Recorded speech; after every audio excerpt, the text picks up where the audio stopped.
Ағайын, міне полиодан шөп алып жатырмыз. Қазір үйге барған соң көрсетіп түсіретін болам. Ассалаумағалейкум құрметті достар, сіздермен бірге мен Ақниет Нұрланұлы.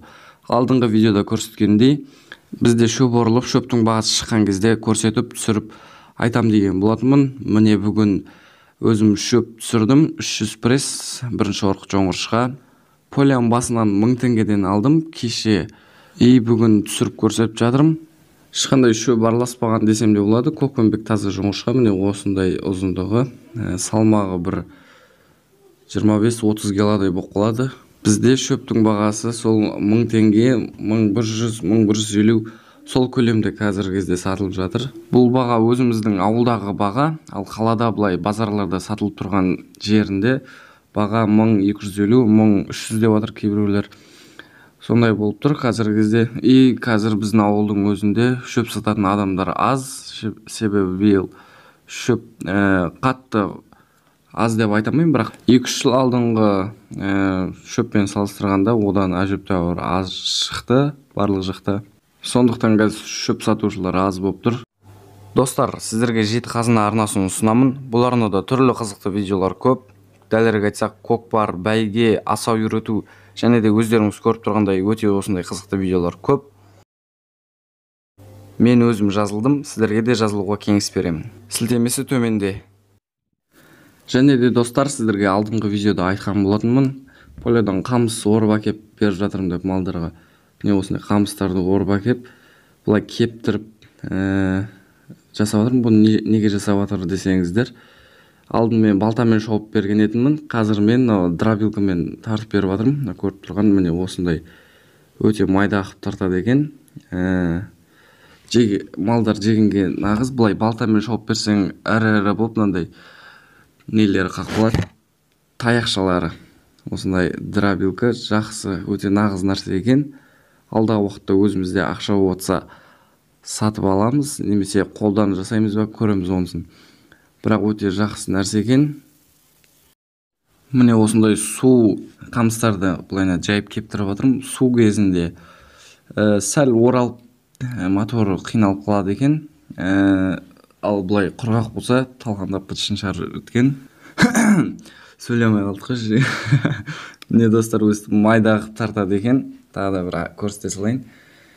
Сатып алуға тұрарлық нәрсе екен. Алдағы уақытта осыны міндетті түрде сатып аламыз, немесе қолдан жасап көреміз. Бірақ білмеймін, енді жасай аламыз ба, жасай алмаймыз ба.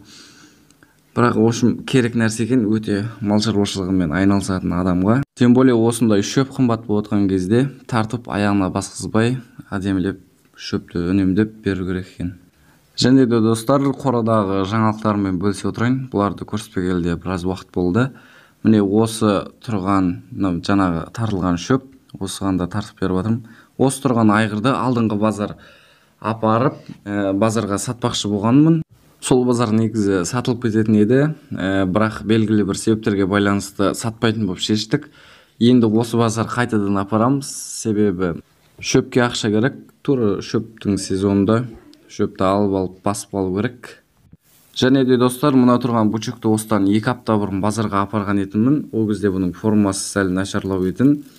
Сол кезде 90 000 теңгеден аспады. Ол кезде де шөпке ақша жинаймыз деп сатпақшы болғанбыз. Енді сатпайтын болдық. Жаңа тұрған айғырды сатамыз. Қазір үйге жаңағы қамыстан беріп салып қойдым. Міне бұрын тартпаған кезде осындай ірі болып қалып қалатын, желінбей. Айғыр болсын, үйде биелер болсын, барлығы желінбей өсіп ірі болып қалатын. Қазір міне осындай майда тартып беріп жатырмын. Осы қалмайды, барлығы ұрып жеп жатыр. Мынау айғырды көрсете салайын. Бұған да осындай шөп сақ қойдым, тартылған. Бұл да ұрып тұр. Еті сәл өткенде, малға мінгенде түсіп қалды, енді қайтадан көтеріп жатыр. Және де мынау биені де көрсете кетейін. Осыдан 3-4 апта бұрын осы биені дөненге айырбастап әкелген болатынбыз. Қазір еті нормальный көтеріліп қалды. Әкелген кезде өте бұдан да арық етін. Қазір кішкене қарын шығып нормальный болып қалды. Құлыны да нормальный болып тұр. Құлындарға осы жаңа келген жоңғыршқаны сақ қойдық. Мына тұрған биені менің тұрақты подписчиктерім біледі. Салып тұрған бие. Бұрын міне тартпай берген кезде осылай шашылып жататын. Бұлай шөпті тартып беріп жатқаныма бүгін бірінші күн, барлығына тартып беріп жатырмын. Бұл бәле қасына барсаң қызғанады өсіп. Еті нормальный болып қалды, бірақтан қатты деп айтамаймын, себебі қамыс жеп тұрғаннан кейін еті қатты көтеріле қоймайды. Мынау осының құлыны. Және де бұл биені де менің тұрақты подписчиктерім біледі. Келгеніне 2 айдан астам уақыт болды. Жақсы сауылып тұр. Бұған да қамыс беріп жатырмын. Міне бұрын тартпаған кезде осылай ең дұрысы тартып берген екен. Міне мынау құлыны осының, осы биенің. Сонымен достар, шөп орылып, шөптің бағасы шыққан кезде айтам деген болатынмын. Алдыңғы видеода міне бүгін 1000 теңгеден 300 пресс алдым. Сізде өз қалаңыздың шөбінің бағасын комментарийға жаза отырыңыздар. Басқалар да біле отырсын.